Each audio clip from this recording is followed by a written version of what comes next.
Shalom, mes frères et sœurs. Très reconnaissant, Seigneur, de revenir vers vous. Il y a quelques questions liées à la communion qui avaient été posées et pour lesquelles je souhaiterais donner quelques réponses en rapport avec ce que dit les prophètes. Notre culte ce soir commencera à partir de 17h30, ouverture de porte à 17h, et nous aurons service de la Sainte Seine, de la communion et de lavage de pieds. Et sur ce, il y a quelques précisions, des questionnements auxquels je souhaitais répondre avant le service. C'est ainsi que vous constaterez que je vous parle depuis le bureau et non pas aux heures de culte normales, parce que la matinée, nous n'avons pas eu culte. C'est prévu pour cet après-midi à partir de 17h30. Et pour répondre à ces questions, c'est parmi les choses pour lesquelles on avait déjà abordé dans la semaine. Pourquoi prendre la communion? Si nous sommes chrétiens, nous écoutons la parole, mais pourquoi prendre la communion? Et le prophète de notre âge nous dira que c'est parmi les ordonnances du Seigneur. Dans le message, les derniers sermons du frère Branham, le prophète, qu'il a prêché le 12 décembre 65, intitulé La communion, au paragraphe 17, il dit: maintenant, nous avons seulement 3 ordonnances naturelles divines qui nous ont été laissées. L'une d'elles, c'est la communion. Deuxième des choses, le lavement des pieds. Troisième des choses, le baptême d'eau. Donc il y a la communion, une ordonnance du Seigneur, le lavement des pieds et le baptême d'eau. Ce sont les seules 3 choses. C'est la perfection. Dans ces 3-là, voyez-vous, ce sont les seules 3 ordonnances que nous avons. Nous comprenons bien que c'est ce qui a été institué par Saint Paul dans le Nouveau Testament. Donc si nous prenons la communion, la Sainte Seine, le pain, le vin, et puis le lavement de pieds, nous le faisons parce que c'est parmi les ordonnances divines naturelles. Il y a la communion, le lavage de pieds et le baptême d'eau au nom du Seigneur Jésus-Christ. Si nous le faisons parce que c'est le Seigneur qui a recommandé cela. Donc, nous le faisons sur base des ordonnances divines. Donc, si nous le faisons, sachez que c'est en obéissance à la parole de Dieu que nous le faisons. Maintenant, une autre question, c'est de savoir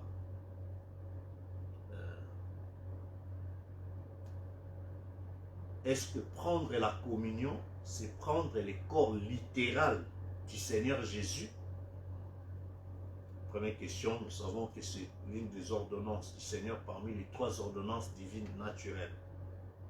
La deuxième question, est-ce que prendre la communion, c'est prendre le corps littéral du Seigneur Jésus, que ce pain-là, est-ce que ce pain-là se transforme en corps de Jésus-Christ? Parce que Jésus, quand il a dit aux apôtres, prenez ceci, il leur a donné le pain, il a dit ceci est mon corps. Est-ce qu'en prenant la communion, c'est prendre le corps littéral du Seigneur Jésus?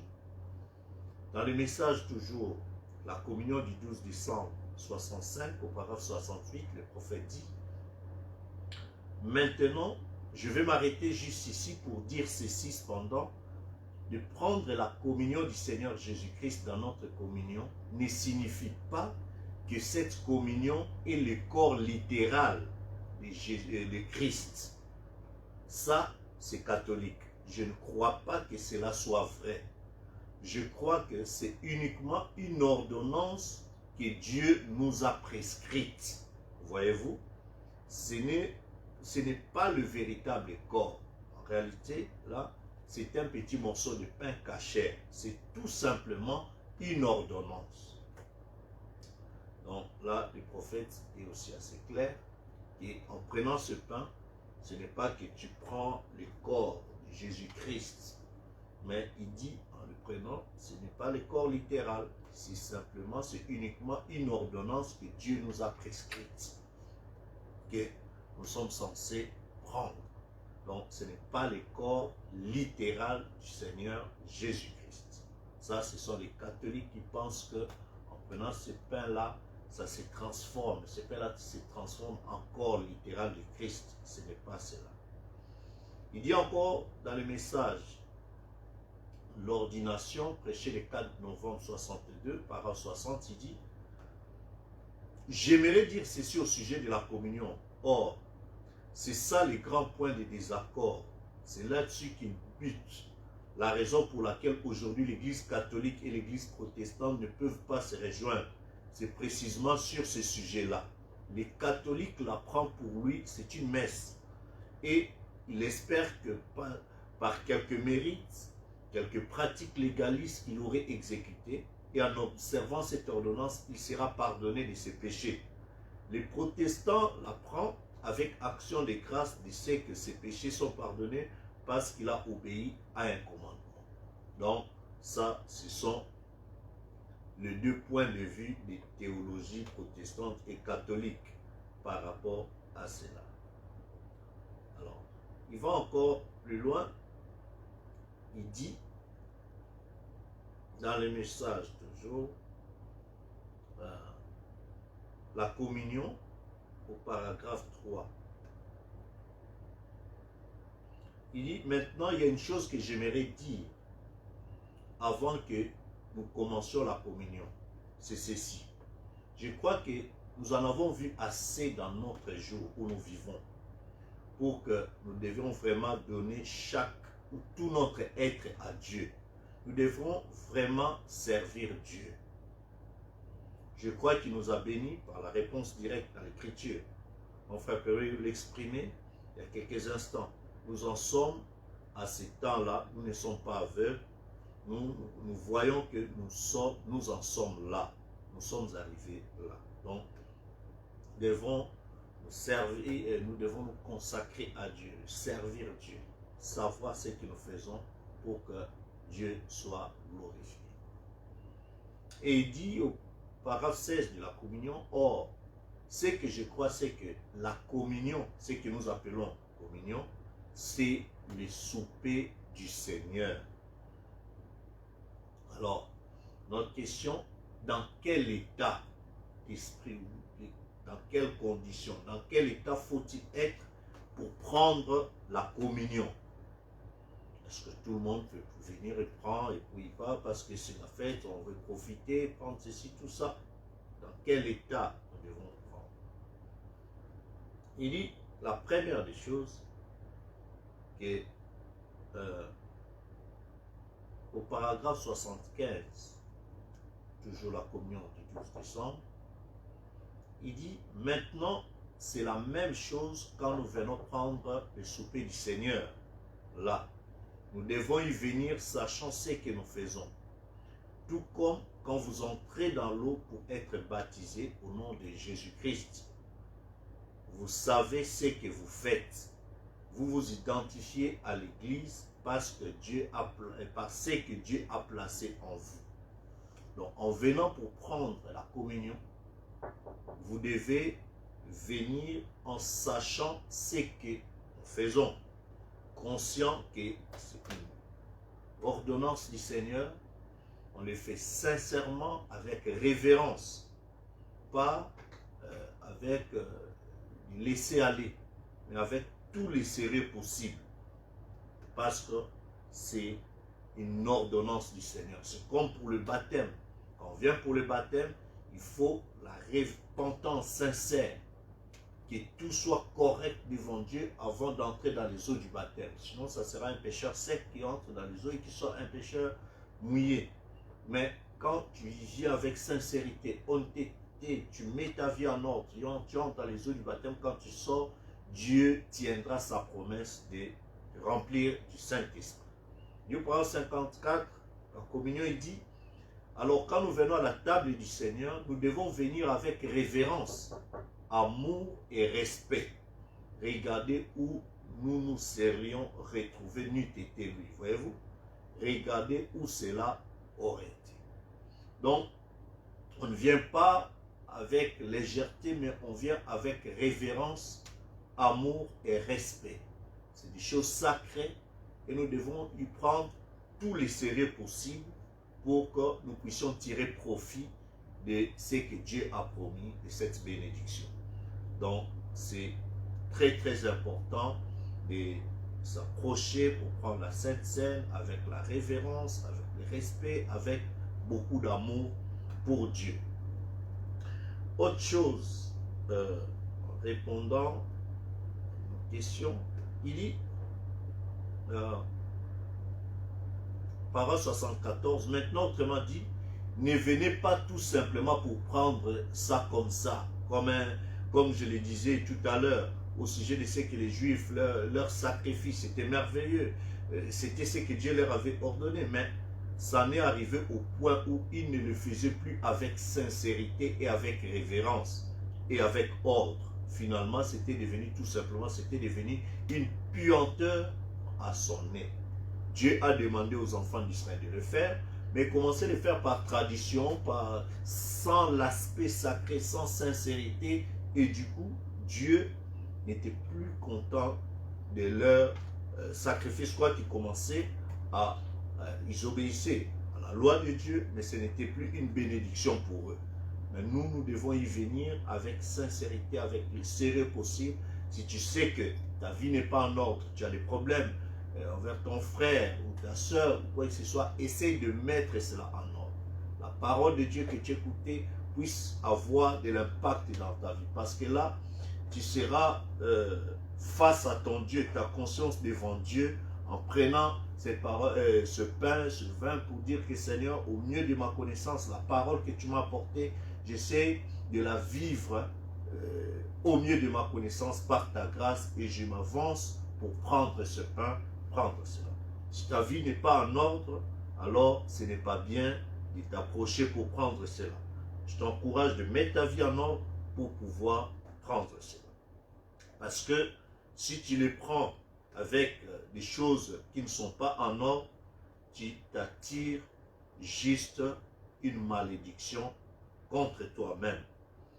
La Bible, le prophète dit dans le message les résultats de la décision prêchée le 8 octobre 55, il dit au paragraphe 39, Ésaïe a dit dans Ésaïe 28:8, il a dit, ça sera précepte sur précepte, en parlant d'aujourd'hui, quand les tables seront pleines de vomissures. Tout comme les gens prennent la communion aujourd'hui, ils pensent que comme ils prennent la communion, ils iront au ciel.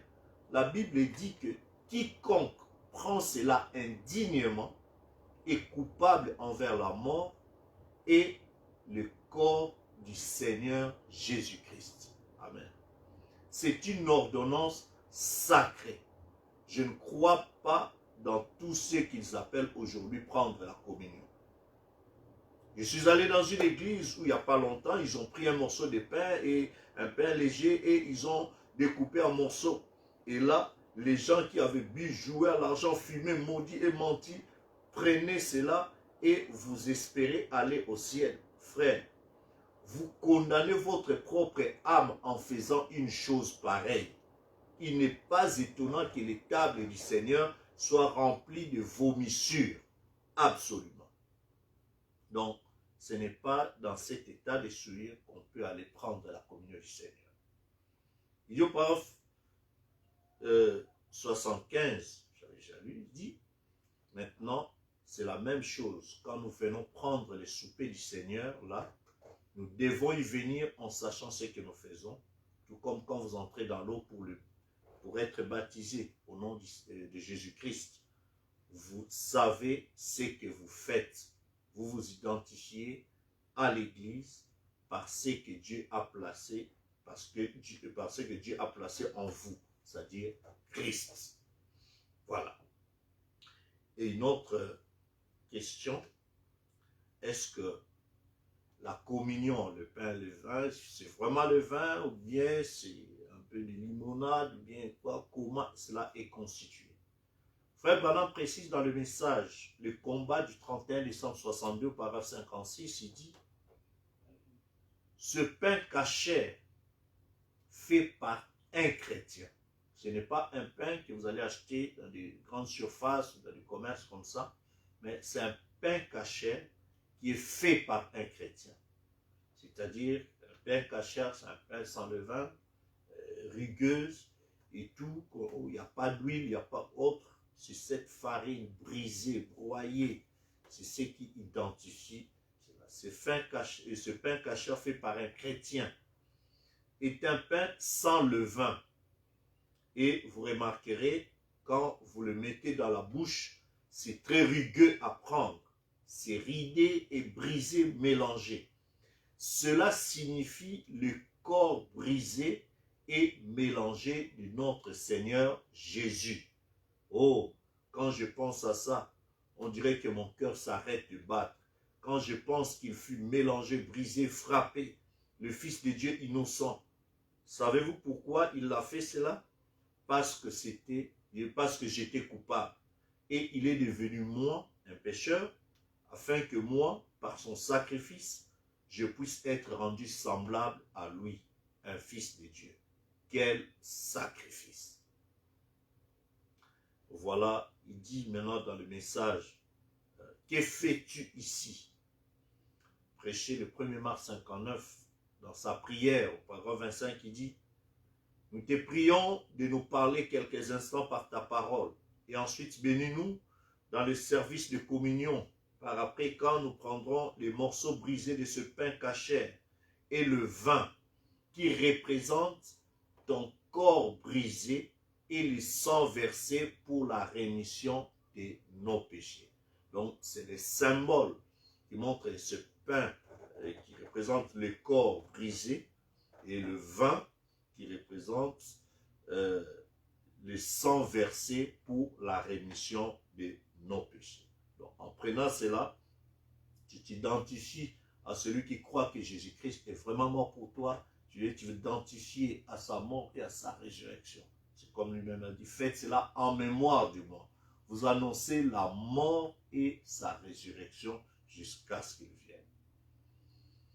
Dans le message, la communion, paragraphe 54, il dit alors, quand nous venons à table du Seigneur, nous devons venir avec révérence, amour, respect. Regardez où nous serons retrouvés, ni t'étais lui. Donc, on ne vient pas n'importe comment, mais on vient avec révérence. Et puis, il dit, est-ce qu'il y a une autre question? Paragraphe 73. Paragraphe 73, toujours la communion, il dit, qu'est-ce que vous êtes? Vous êtes un chrétien. Vous vivez devant tout le monde comme un chrétien. Et si vous prenez cela et que vous ne vivez pas comme un chrétien, vous ne discernez pas le corps du Seigneur. Vous placez une pierre d'achoppement sur le chemin de quelqu'un d'autre. Voyez-vous? Quand on vous voit essayer de faire ça, alors que vous ne menez pas la vie que vous devriez mener, voyez-vous, vous ne discernez pas le corps du Seigneur. Maintenant, regardez bien ce que c'est. La malédiction qui est attachée à ça. Il y a un jugement pour ceux qui font semblant, ceux qui font un peu de l'hypocrisie ou autre. C'est pour cela qu'il y a parmi vous beaucoup d'infirmes et de malades et qu'un grand nombre sont endormis. Il dit, le mot, la traduction correcte de ce mot, c'est mort. Voyez-vous, un grand nombre sont morts. Si nous nous jugeons nous-mêmes, nous ne serons pas jugés. Mais quand nous sommes juges, nous sommes châtiés par le Seigneur afin que nous ne soyons pas condamnés avec le monde. Ainsi, mes frères, lorsque vous vous réunissez pour le repas, attendez-vous les uns les autres. Si quelqu'un a faim, qu'il mange chez lui, afin que vous ne vous réunissez pas pour attirer un jugement sur vous. Je réglerai les autres choses quand je serai arrivé. Donc, voilà en quelque sorte les préoccupations, les questionnements qui étaient là en rapport avec ces questions sur la communion. Que le Seigneur vous bénisse richement et je crois que s'il y a d'autres questions, nous ne manquerons pas d'y revenir avec plaisir. Mais nous sommes là pour sa gloire. Que Dieu vous bénisse richement et shalom.